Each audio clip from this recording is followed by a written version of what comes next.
Hello, I'm Dan Rather, and welcome to the CBS Evening News Online edition.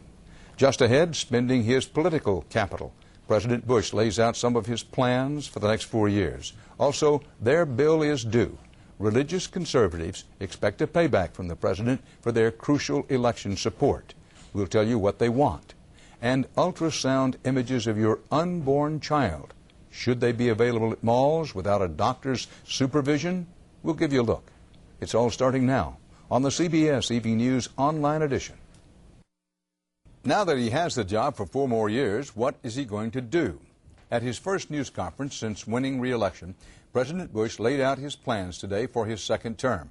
He did not use the word mandate, but as CBS's John Roberts reports, the president made it clear that as he sees it, he has one.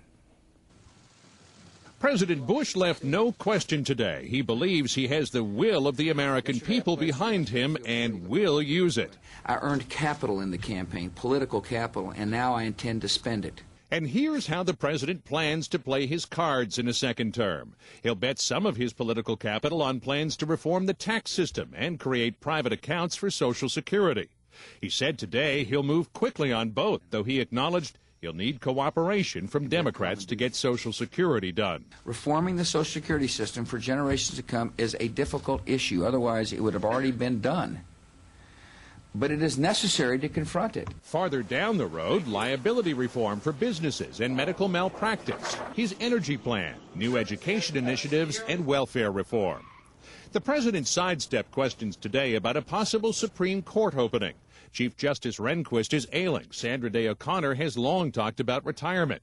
Mr. Bush did say he would appoint judges who reflect his point of view, and he indicated there would be changes in his cabinet. The word burnout is oftentimes used in Washington, and it's used for a reason, because people do burn out. The pundits are already betting who's in and who's out. Expected departures, Health Secretary Tommy Thompson and Homeland Security's Tom Ridge. Put a question mark on the Attorney General, the Secretary of State, and Transport's Mineta. White House Chief of Staff Andrew Card is said to be interested in Treasury.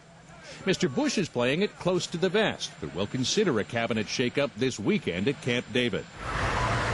On foreign policy, the president pledged to see Iraq through the transition to democracy, though he would not say whether more U.S. troops will be needed. The president also promised to renew efforts to bring peace to the Middle East, but White House officials are unclear whether Arafat's grave illness may present new opportunities or new complications.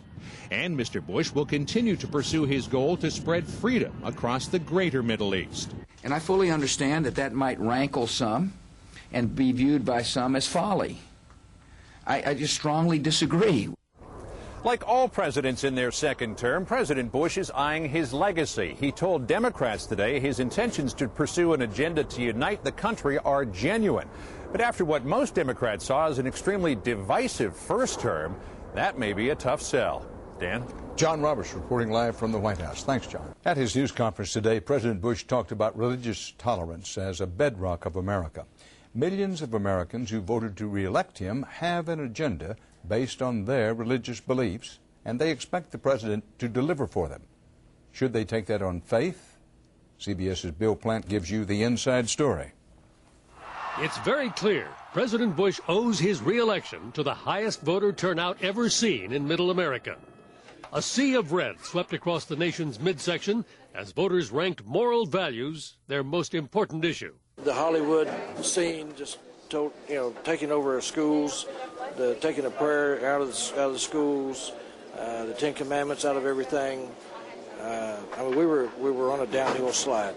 In Ohio, voters turned out in massive numbers to pass a ban on same-sex marriage, sealing the president's victory.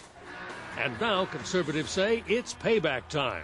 There has to be a payoff for the voters. There has to be a payoff for the troops, the people who have worked so hard for these victories. Religious conservatives now expect the administration to move aggressively on their major issues. First, and most important, changing the balance of the Supreme Court, which the president will likely be able to do. Then overturning Roe v. Wade, the decision which guarantees the right to abortion, harder to predict. A constitutional amendment forbidding same-sex marriage, difficult and time-consuming. Further restrictions on federal funding for embryonic stem cell research, probably doable in a Republican Congress. the public wants this kind of pro-family policy to be central to his agenda for the second term. But in public today, the president was wary of the divide. I don't think you ought to read anything into the politics, the moment, about whether or not this nation will become a divided nation over religion. The divide between what red state voters and blue state voters want propelled the president to a second term. The next question, can he close that gap, or will it only grow larger? Dan? Bill Plant reporting live at the White House. It's a growing trend. Parents-to-be are getting photographs taken of their unborn children. But in many cases, these pictures are not for medical purposes. They're for the family album. Is this a good idea? Is it even safe? CBS's Lee Cowan has tonight's Eye on America. It's as realistic a preview of coming attractions as any Los Angeles studio could offer. You guys are having a little girl. But critics are already weighing in on this kind of entertainment. It's unfortunate. It's a misuse of technology. Ultrasound portrait studios, with catchy names like Stork Vision, Window in the Womb, or Fetal Photos. Have you had very many ultrasounds? Offer keepsake three-dimensional images for parents-to-be for about $200, usually in a strip mall, without a doctor. We're picture fanatics. We want to capture every moment of, of our baby and every detail. Proponents say the boutiques offer a bonding experience for the mother in a more relaxed, more nurturing environment than a doctor's office. She just wants to see the baby. She wants to see the hands. She wants to see that heartbeat. And it's not always something that's offered to them. But obstetricians like Dr. Lawrence Platt warn the technology isn't a toy. He says exposure to high-frequency sound waves for anything other than a diagnostic scan isn't a chance worth taking. It takes the concept and says it's absolutely safe, and we can't prove it's absolutely safe. Moreover, he and other health professionals, including the FDA, fear some expectant mothers might substitute a scan at the mall for their doctor's expert eye. When Maggie Gardner got her fetal photo, she thought something didn't look right. Both my husband and I noticed that the back of his head looked longer or strange. There was something about it. And we both asked what it was, and the response we got was, oh, that's probably just the placenta. But it wasn't. The new scans do offer nearly picture-perfect quality, but they often miss internal abnormalities, and in Maggie's case, it was a deformity that cost her baby, something she wished she'd first seen with her doctor, not a technician at a shopping mall. We really thought we had a healthy son. We really thought we had a healthy son, and we were proven very, very otherwise. You see the profile? Oh. Most studios say they won't perform a scan unless they have written permission from the client's doctor. The problem?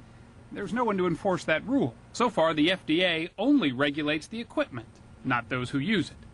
Which is one more reason many health experts urge a little picture patience. After all, you'll see the real thing soon enough. In Los Angeles, this is Lee Cowan for Eye on America. More stories are just a click away. But don't forget to join me on television for the on-air edition of the CBS Evening News. On Friday's broadcast, Scam Artists Beware. Seniors are fighting back. The Friday Consumer Alert reports on a volunteer program that proves you're never too old to catch a thief. For CBSNews.com, I'm Dan Rather.